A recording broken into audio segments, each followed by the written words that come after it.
Rajasthan, India, early 1970s. The desert air in Sri Ganganagar always carried dust, secrets, and stories. Most folks there lived simple lives: school, work, chai, repeat. But one skinny teenager with sharp eyes and a confident walk had something different brewing inside him. His name was Ravindra Kaushik. Back then, nobody knew this kid would one day walk into enemy territory, live under a fake identity, and risk everything for his country. Right now, he was just a college boy with a talent for acting, and man, he could own a stage like a pro. The stage that changed everything. One evening, Ravindra stood backstage at a local college function. Sweat rolled down his neck, but his hands were steady. His friend leaned in and whispered, "Yo, Ravi, you nervous?" Ravindra smirked. "Nah, man, I got this." The curtain opened. He walked onto the stage dressed as an Indian military officer, performing a dramatic monologue about patriotism and sacrifice. His voice boomed through the hall, sharp, emotional, and dead serious. A soldier doesn't fight because he hates what's in front of him. He fights because he loves what's behind him. The crowd went silent, not a cough, not a whisper. And sitting quietly in the audience were a few men who didn't clap right away. They watched, carefully, like hunters spotting something rare. They weren't ordinary guests. They were officers from Research and Analysis Wing, better known as RAW. And right there, without Ravindra knowing it, his life took a sharp left turn. The approach. A few days later, Ravindra was walking home when a man in plain clothes approached him. Not flashy, not loud, calm, calculated. "You're Ravindra Kaushik, right?" the man asked. Ravindra stopped. "Yeah, who's asking?" The man smiled slightly. "Let's just say we liked your performance." Ravindra laughed nervously. "Thanks, man. I do theater stuff sometimes." The stranger leaned closer and lowered his voice. "What if I told you your acting skills could serve your country?" That sentence hit different, heavy, serious. Ravindra didn't joke this time. "What exactly are you talking about?" The man didn't answer directly. "Meet us tomorrow, same time, same place." Then he walked away. Just like that. No business card, no explanation, just mystery and curiosity. Lots of it. The offer that changed everything. The next day, Ravindra showed up, not because he had to, because he wanted to know. Inside a quiet government office, two officers sat across from him. One of them spoke calmly. "Ravindra, we represent RAW, India's external intelligence agency." Ravindra blinked. He had heard of RAW. Everybody had. Whispers, rumors, stories about spies who vanished into shadows. But now, those shadows were sitting right in front of him. "We've been observing you," the officer continued. "Your acting, your confidence, your language skills. You're sharp." Ravindra stayed silent. The second officer leaned forward. "We want to train you." Ravindra frowned. "Train me for what?" A pause, a long one. Then the answer came, slow and heavy. "To become an undercover intelligence agent." Boom, just like that. No drama, no music, just a sentence that could flip a life upside down. The choice. That night, Ravindra couldn't sleep. The ceiling fan spun slowly above him. His mind ran faster than a speeding train. Spy? Undercover? Pakistan? Danger? Death? All of it mixed together like chaos. He thought about his parents, his dreams, his future.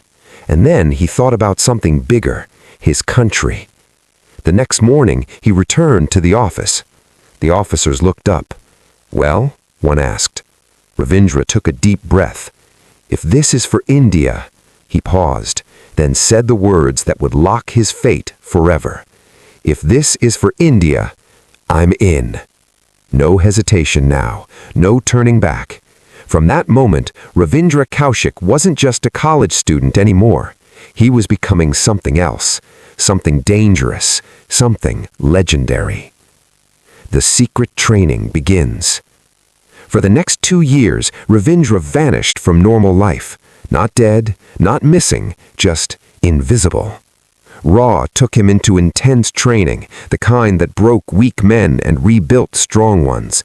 He learned Urdu language until he spoke it like a native. Pakistani culture and traditions, every detail, every habit. Military procedures, ranks, codes, behavior.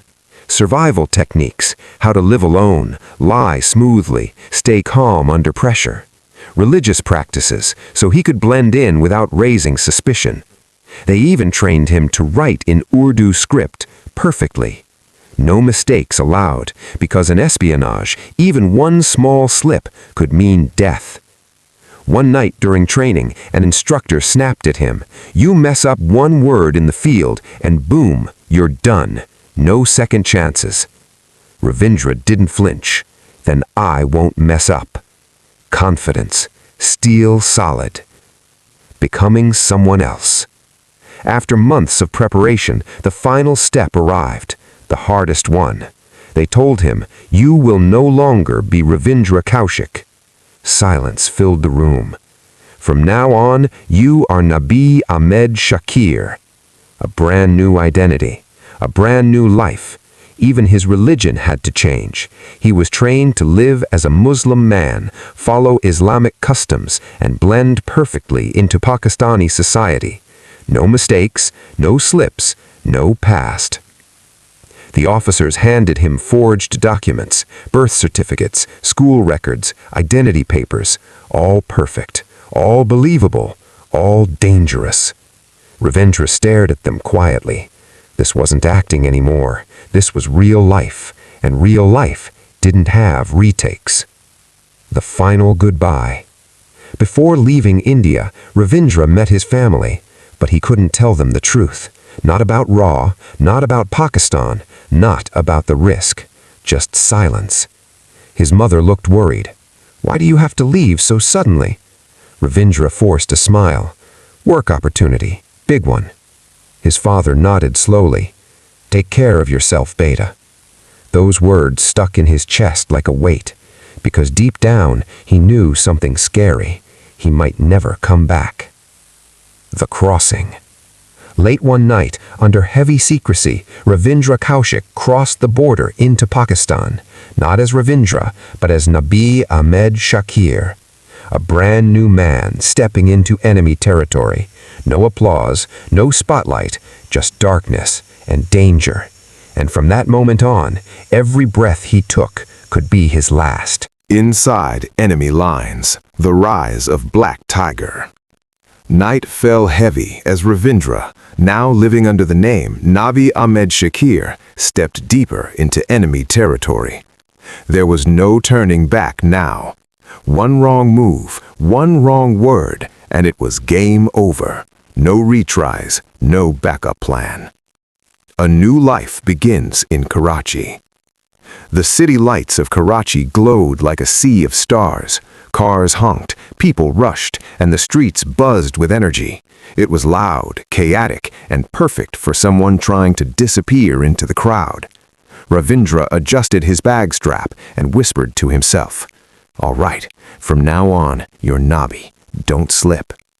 He rented a small room, nothing fancy, just a bed, a table, and a fan that squeaked like it had seen better days. But that room wasn't just a place to sleep. It was his cover, his new life. Becoming a student again. Ra had planned everything carefully. To build a believable identity, Ravindra had to live like a regular citizen. So he enrolled at University of Karachi as a law student. Yeah, law. Smart move. Law students learned about rules, government systems, and legal processes, all stuff that could later help him understand military systems and intelligence networks. First day on campus, a classmate tapped his shoulder. "Hey man, new here?" Ravindra nodded casually. "Yeah, just transferred. Name's Nabi." The classmate smiled. "Cool, bro. Karachi's wild sometimes, but you'll get used to it." Ravindra chuckled lightly. "I'm counting on it." Inside, though, his mind was running calculations non-stop. Watch people, learn accents, blend in, no mistakes. Every move mattered. Blending into society. Days turned into months, months turned into years, and slowly, almost dangerously smoothly, Ravindra became Nabi. He spoke Urdu fluently now, not textbook Urdu, street Urdu, the kind locals used every day. He prayed at mosques, he celebrated festivals, he followed customs perfectly. No one questioned him, not once. One evening, sitting with classmates over tea, someone joked, "Nabi, you sound more local than us." Everyone laughed. Ravindra laughed too, but deep inside he thought, good, that means it's working. Graduation and the next big move. After years of staying low and building trust, Ravindra completed his law degree from University of Karachi. That diploma wasn't just paper, it was his ticket into something bigger, much bigger. One night, he wrote a coded message to his handlers back in India, the folks at Research and Analysis Wing. Short, precise, safe. Phase 1 complete. The reply came days later. Proceed to Phase 2. That meant one thing: military. Entering the Pakistan Army. Getting into the Pakistan Army wasn't easy, but Ravindra had something powerful: patience and a perfect identity. He applied, waited, prepared. Every interview question was answered smoothly, every background check cleared, because his identity had been built to survive scrutiny. Finally, the day arrived. An officer looked over his papers. "Nabi Ahmed Shakir, you're accepted." Boom. That moment changed everything. He wasn't just inside Pakistan now, he was inside its military, the very place Raw wanted eyes and ears. Living among soldiers. Army life was tough. Early mornings, strict discipline, zero room for error, but Ravindra handled it like a champ. During training, one fellow recruit slapped his back and said, "Yo, Nabi, you're tough, man. Where'd you learn all this?" Ravindra smirked. "Life teaches you stuff, bro." They laughed, but what they didn't know, he had been trained for this moment for years. Every drill, every command, every weapon routine, he nailed it all. Climbing the ranks. Time passed, and slowly, very slowly, Ravindra earned promotions. Not because he cheated, not because of luck, because he worked hard and stayed sharp. Eventually, he became an officer-level figure in the military, giving him access to valuable information. Military plans, troop movements, strategic discussions, all gold for Indian intelligence. Every few weeks, he secretly passed information to Raw, carefully, quietly, always through coded channels. One night, writing another message, he whispered, "Hope this makes it back home." Because every message he sent could save lives on the Indian side. Marriage, the most dangerous cover. Then came something unexpected, something risky, something personal. Ravindra married a local woman named Amanat. Yeah, marriage, not fake, real. That made his cover stronger, but also way more complicated, because now emotions were involved. Real feelings, real responsibilities. One evening, his wife smiled and asked, "Nabi, you work too hard. Why don't you relax sometimes?" Ravindra smiled softly, "Just trying to build a good future for us." What he didn't say, "I'm living two lives, and one mistake could destroy both." Becoming Black Tiger. Back in India, intelligence officers started noticing something big, huge actually. The information Ravindra was sending was precise, timely, and incredibly valuable. It reportedly helped India understand Pakistan's military movements during tense periods. Inside Raw circles, he earned a secret nickname, Black Tiger, a title given only to the best of the best. Even India's Prime Minister at the time, Indira Gandhi, was said to have praised his work privately. Think about that.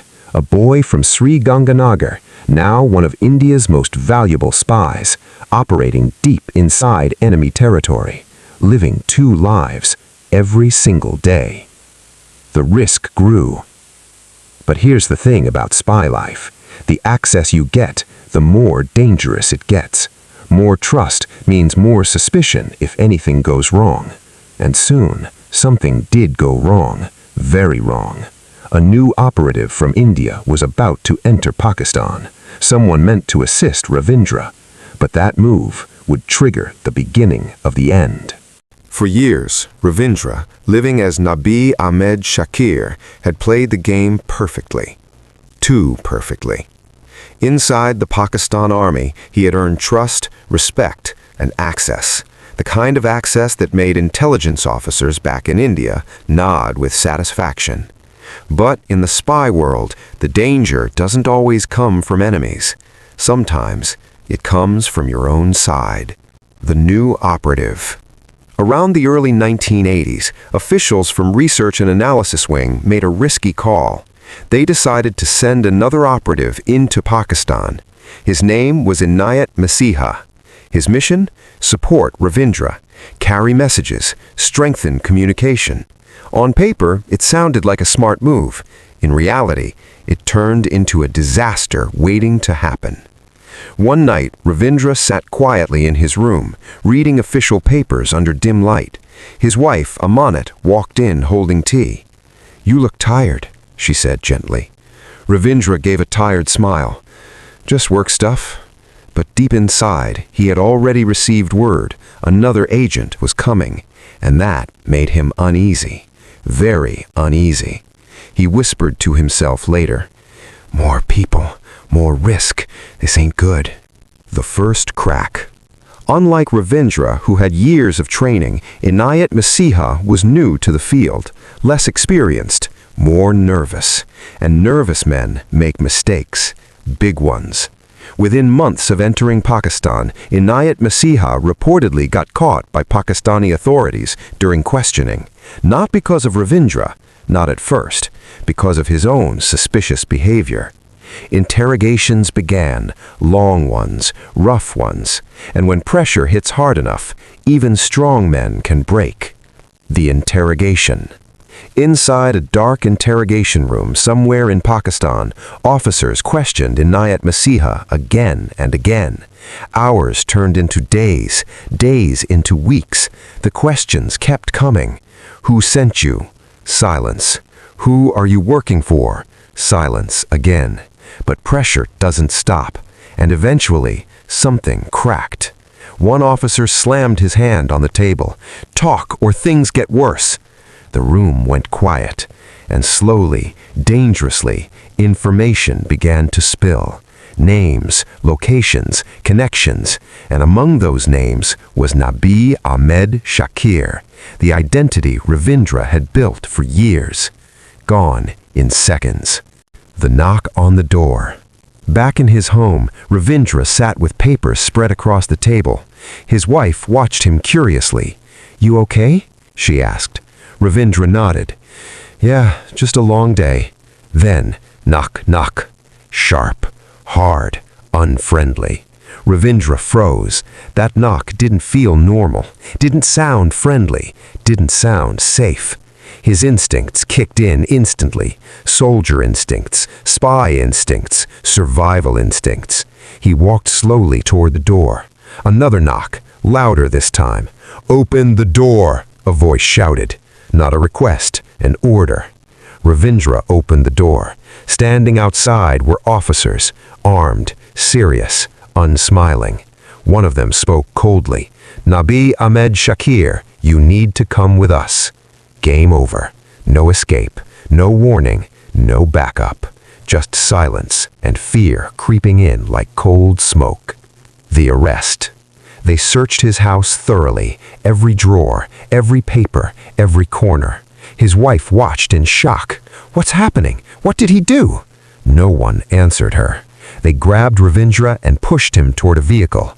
As he stepped outside, he realized something heavy, something terrifying. "This is it," he thought.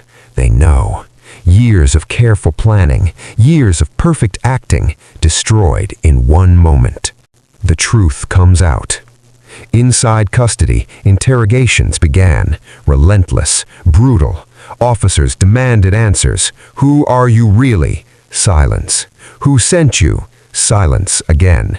Ravindra stayed calm, cold, focused. Even under pressure, he didn't immediately reveal everything. That kind of mental strength, rare, extremely rare. But intelligence agencies already had enough clues from Inayat Masiha, enough to connect the dots, enough to confirm their suspicions. The truth was out. Nabi Ahmed Shakir didn't exist. He was actually Ravindra Kaushik, an Indian spy operating deep inside Pakistan. The trial. Soon after his arrest, Ravindra faced trial in Pakistan. Charges were serious, very serious. Espionage, spying, working for a foreign intelligence agency. Not small crimes, not forgivable ones. The court proceedings were intense, guards everywhere, strict security, heavy tension. After months of hearings, the judgment came. At first, the sentence was death. Yeah, death, the ultimate punishment. But later, it was reduced to life imprisonment. A long, slow sentence, one that would keep him behind bars for the rest of his life.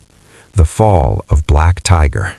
Back in India, news of Ravindra's arrest shook intelligence circles hard. The legendary Black Tiger, one of their most valuable spies, had been captured. And now, he was alone. No rescue, no public recognition, no medals. Just silence.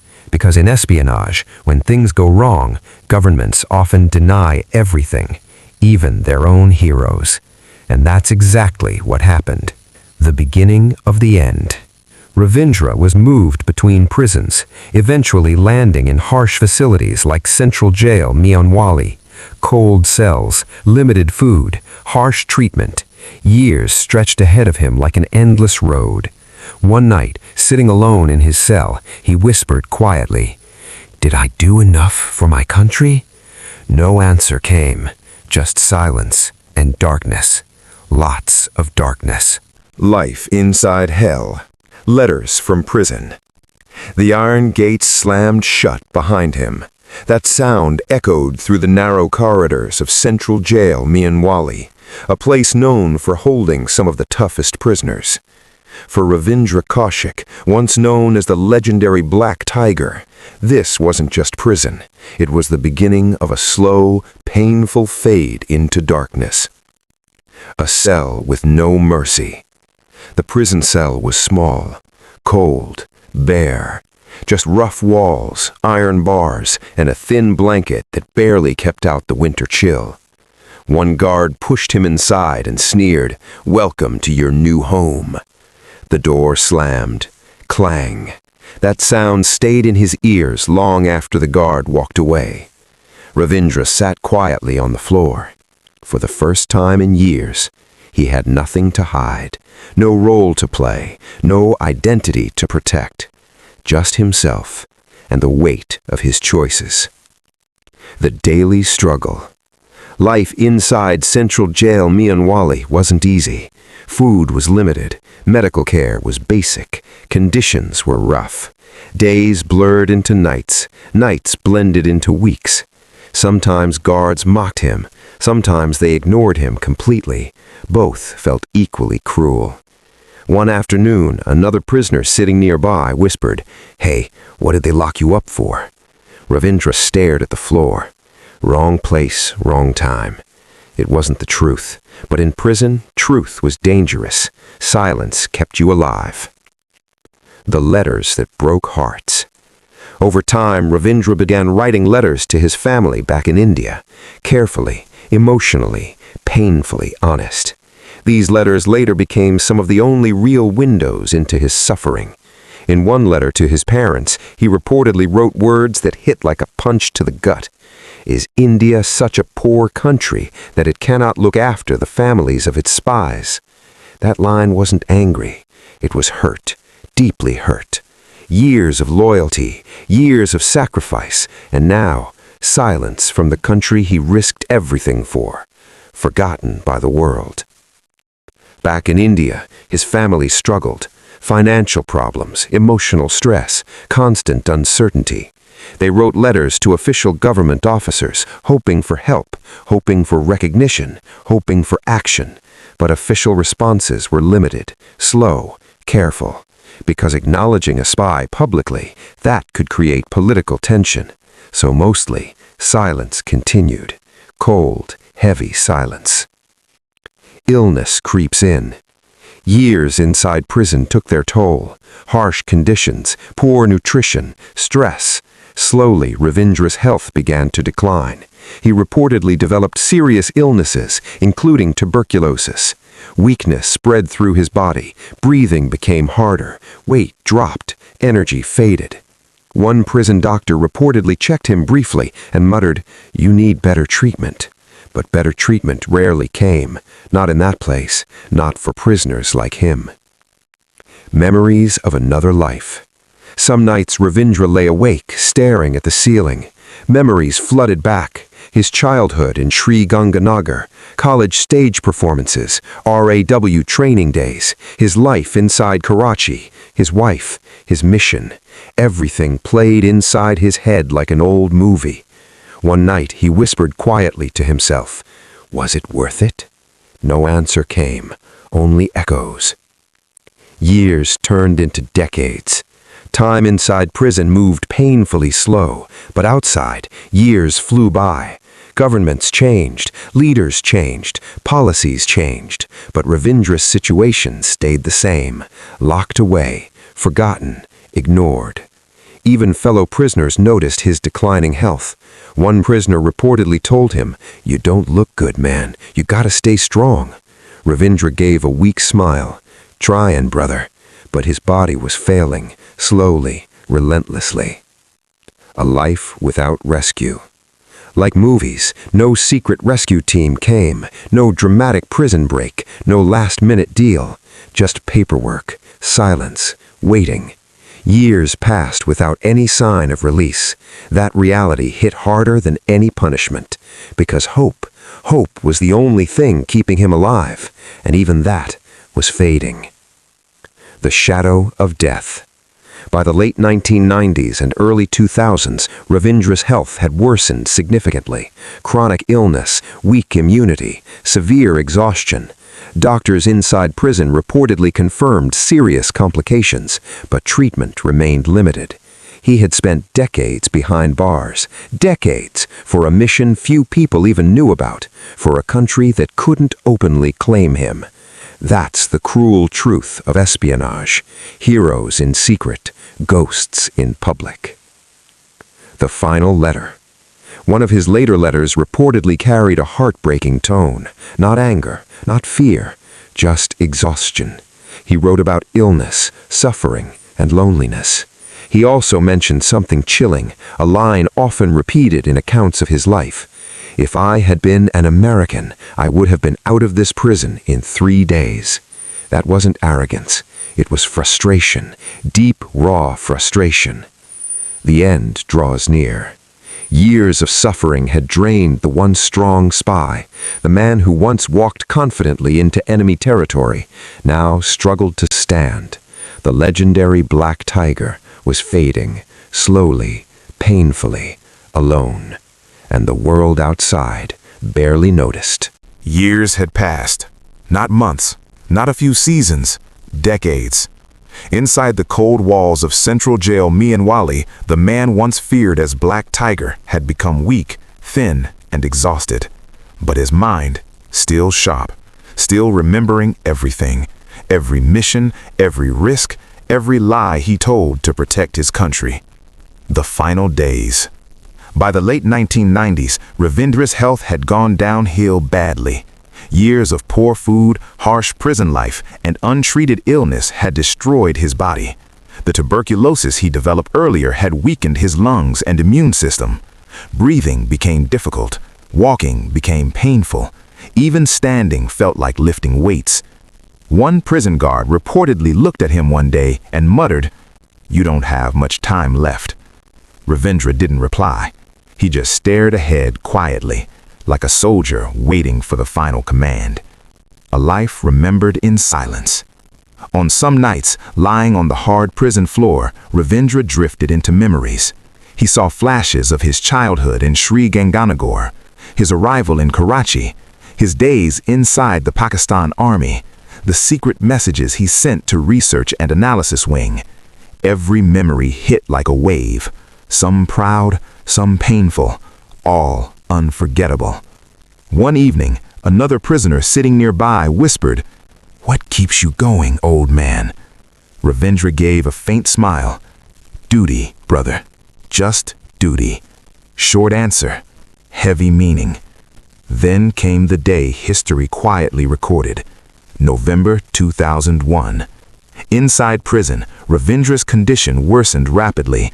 Breathing became shallow, body temperature fluctuated, weakness took over completely. Prison doctors reportedly examined him briefly, but by then, it was too late. In November 2001, inside Mianwali, Ravindra Kaushik died. Not in battle, not in glory, but inside a prison cell, far away from home, far away from family, far away from recognition. He was about 49 years old, and just like that, the legendary Black Tiger was gone, silently. Why he was called the spy who died twice. People later started calling him the spy who died twice, not literally, but symbolically. Here's why. First death, the day he was arrested, when Nabi Ahmed Shakir, the identity he had built for years, died forever. Second death, the day his real body died inside prison in November 2001. 2 deaths, 1 man, 1 forgotten hero. What happened after his death? After his death, news slowly reached India, not loudly, not dramatically, quietly. His family in Sri Ganganagar received confirmation. For them, the loss wasn't political, it was personal. A son, a brother, gone forever. Years later, his story began to surface publicly. People started learning about the risks he took and the sacrifices he made. Within intelligence circles and historical discussions, his work was increasingly recognized. Recognition, but too late. Over time, his story reached historians, journalists, and intelligence experts. Many described him as one of India's most successful deep-cover spies. Some accounts claimed he played a key role during sensitive periods between India and Pakistan by providing valuable military intelligence. Yet, officially, recognition remained limited. That's the brutal reality of espionage. Spies often work in silence, and sometimes they are remembered only after death. The legacy of Ravindra Kaushik. Today, the name Ravindra Kaushik stands as a symbol of sacrifice. A young man from Sri Ganganagar who left his real identity behind, lived inside enemy territory for years, risked death every single day, and spent decades in prison without rescue. Not many people can live that kind of life. Even fewer survive it. Final scene. A quiet ending. Imagine this. A quiet prison corridor. Dim lights. Cold walls. One final breath. No applause. No medals. No farewell ceremony. Just silence. That's how the story of Black Tiger ended. Not like a movie. Not like a legend. But like a shadow fading into darkness. The real lesson behind the story. The story of Ravindra Kaushik isn't just about espionage. It's about loyalty, sacrifice, isolation, and the harsh truth behind intelligence work. Because in the world of spies, the bravest heroes are often the ones nobody knows. Until it's too late. The end.